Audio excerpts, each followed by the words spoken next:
Today we're diving into one of the most dangerous political battles happening right now, and it's not what you think. The confrontation between the Federal Reserve and the White House under Trump could trigger what I'm calling a financial nuclear bomb. While everyone's focused on tariffs and trade wars, this conflict is the seriously underestimated risk that could shake global markets. Let's start with the verbal warfare between Trump and Fed Chair Jerome Powell.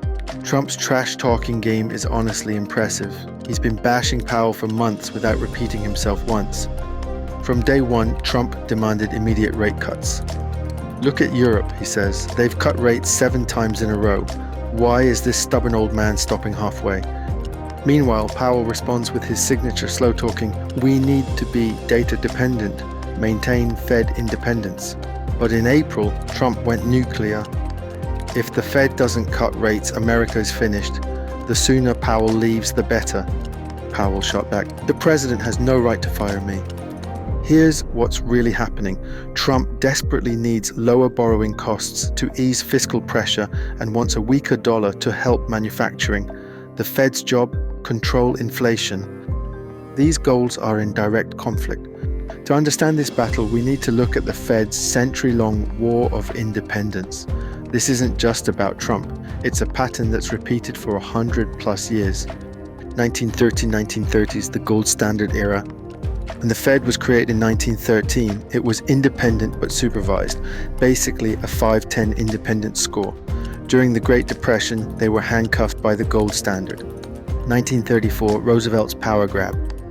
FDR said enough and passed the Gold Reserve Act. Citizens had to hand over their gold, not to the Fed, but to the Treasury. The Fed became basically an assistant to the Treasury Department. Independence score 210, World War II era. Things got worse. The Treasury forced the Fed to buy government bonds at artificially low rates under 2.5%. The Fed was now a Treasury subsidiary. 1951, the Independence War. After WTO, the Fed finally fought back. Treasury Secretary tried to trick them by publicly announcing the Fed had agreed to buy more bonds without asking them first. The Fed said absolutely not and signed the famous 1951 monetary agreement, gaining real independence for the first time. Enter William Martin, the man who would change everything. William Martin is the most important Fed chair you've never heard of. Yale graduate, Wall Street prodigy by 29, youngest NYSE president at 31, WTO colonel, then 19 years as Fed chair, the longest in history. His superpower, the Martin miracle, keeping inflation at just 1.3% for over a decade. When President Johnson pressured him to print money for the Vietnam War, Martin did something unprecedented. He raised rates by 0.5%. Johnson was furious. "Our children are dying in Vietnam and you won't print money." But here's Martin's genius. He wasn't just tough. His strategy was tough in principle, intermittently give in. He created the group of 4, Fed Chair, Treasury Secretary, Budget Director, and Economic Advisor, having regular dinners. Sound familiar? That's where Powell's tradition with Besant comes from. Independence score 710. By 1979, America was in crisis. Inflation hit 14%, unemployment 7.5%, gold prices out of control. Enter Paul Volcker, literally the tallest Fed chair at over 6'6". Volcker's solution? Shock therapy. He raised rates from 11% to over 20%. 20%. The result? The worst recession since W8. Unemployment hit 10.8%, businesses collapsed, farmers went bankrupt. Volcker received death threats. Both Carter and Reagan tried to stop him. Volcker's response: "The Fed serves no political party." But it worked. Inflation crushed from 13.5% to 3.2% in 3 years. The Volcker miracle saved the dollar's global status. Independence score 910. Alan Greenspan served 18.5 years and mastered the art of confusion.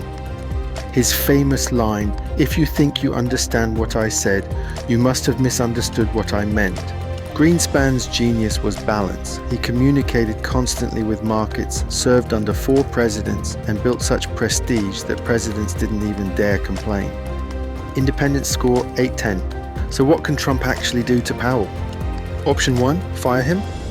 Legally impossible without proving corruption or incompetence.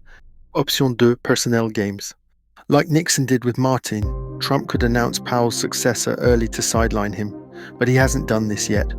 Option 3, control the committee. The Fed's decisions are made by 12 people, not just the chair.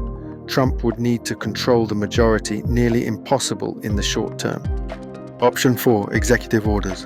Trump tried this, requiring Fed approval for major regulations, but specifically exempted monetary policy. Even Trump knows not to cross that line. Here's the truth, the Federal Reserve's real protection isn't legal, it's market trust built over 75 plus years. This trust makes the dollar the global reserve currency. Unlike tariffs that affect $3 trillion in trade, financial markets are connected to America's bone marrow. Trump can pressure Powell all he wants, but if he accidentally destroys dollar credibility, he destroys America's financial superpower status. That's why this isn't just a political fight, it's the battle for the economic soul of America. What do you think? Will Trump find a way to break the Fed's independence, or will Powell hold the line? Let me know in the comments below, and don't forget to subscribe for more deep dives into the forces shaping our financial future.